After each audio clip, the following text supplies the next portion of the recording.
Okay, so I am exclusively breastfeeding baby boy, but I am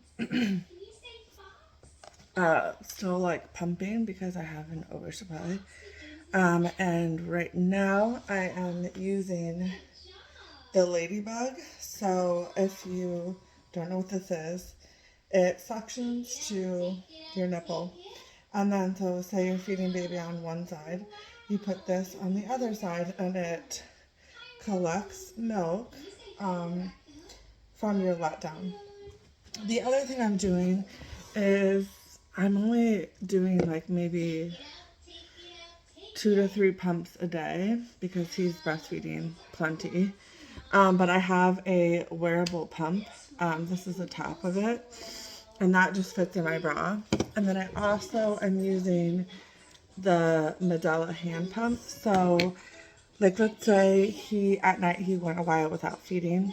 I hand express like an ounce, so that my letdown isn't too strong for him.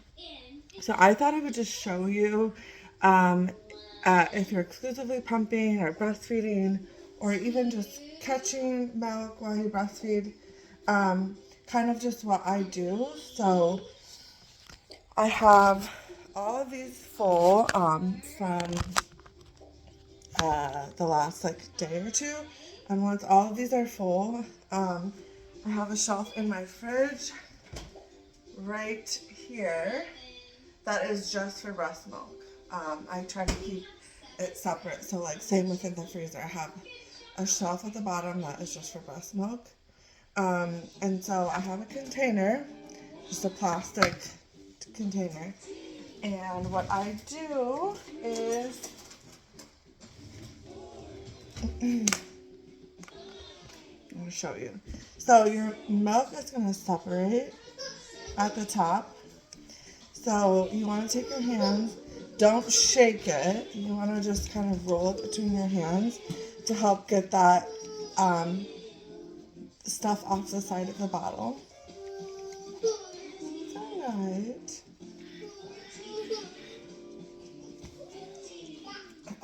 Okay, so as you can see how it's stuck to the top? Maybe you can't see that. And then now it's not. So all of these are like all of them are like over 5 ounces. So I have 5, 10, 15, 20, 25, 40 ounces I need to freeze to bag up. I'm going to go get an empty cup.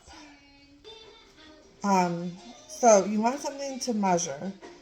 So the downfall to these bags is it has numbers on it, but the numbers, they are not accurate, okay? So if you fill the milk to 3, it's literally not, when you pour it out into a bottle, it's not going to be 3. And I'll show you that. For example, I filled this up to 5, okay? But it's, I don't even know if this bottle goes to 5. It goes to 4. So let's see how much it ends up being. Okay, so it said it was 5. And as you can see, it is more like 4.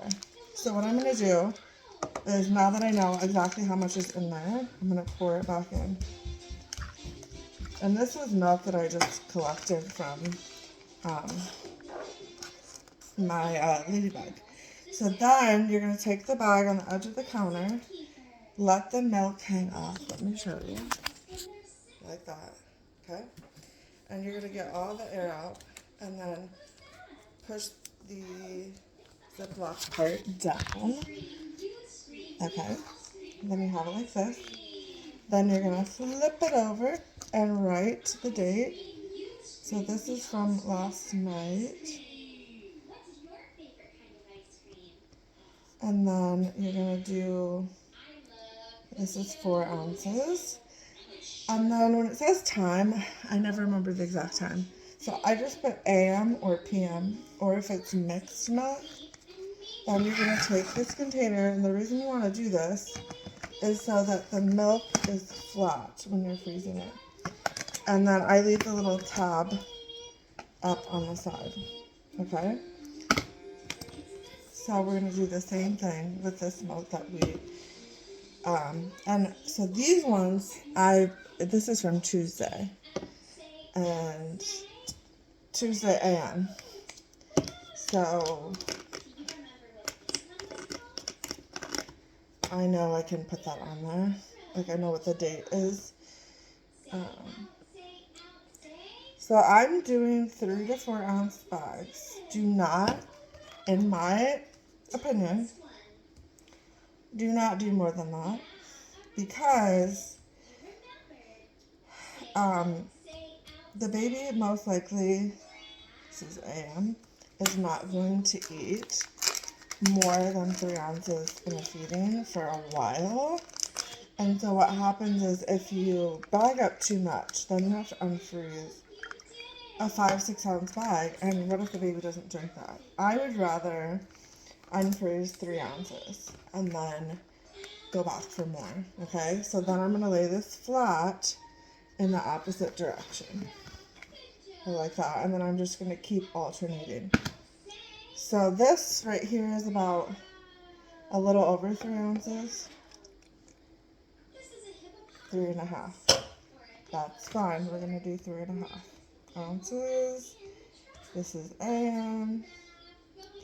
And I'm not going to like go through and show you every bit of milk that I freeze. I just wanted to share some things I've learned after pumping and breastfeeding for twins. And now the last baby. I did not expect to have this much breast milk because he's exclusively breastfed. So I'm just going to skip and show you the next step that I do. So in my freezer, I have the breast milk in these gallon freezer bags. So once this gets full, I transfer it to here. And then I set this on top like that, and then it freezes flat. And then next time I go in the freezer, all this is flat, and look how like perfectly like, you know, thin those are. So it saves a lot of freezer space in my freezer. So I can probably fit like 2 more gallon freezer bags in here before I run out of room. So I hope that was helpful. And if you have any questions, I'm definitely not a lactation consultant. But like I said, I breastfed and pumped for twins. And that was a literal job and a huge feat, a huge challenge. But I did it for 11.5 months. And now I'm doing it again for my last baby. So I hope some of this stuff was helpful for new moms, and that I just thought, you know, these are some nuggets that I did not know. Also, you know, make sure you go online and read what, you know, is suggested. But I, now that I'm making this much milk, I recommend getting the bigger bottles and doing the pitcher method. And the pitcher method is just like, you're not waiting till the milk is all the same temperature. I did that with the twins, and it worked perfectly fine. Yeah, and so then I just like have this assembly line, and then I put everything in hot soapy water with some Dapple from the hospital and let it soak, and then scrub it and rinse it later when I have more time. So anyways, I hope this was helpful. And again, I am a veteran breastfeeding, pumping mom. So if I can help any of you out there with this video, I hope it helps. And feel free to ask me any questions or whatever. Yeah, I'll see you in the next video.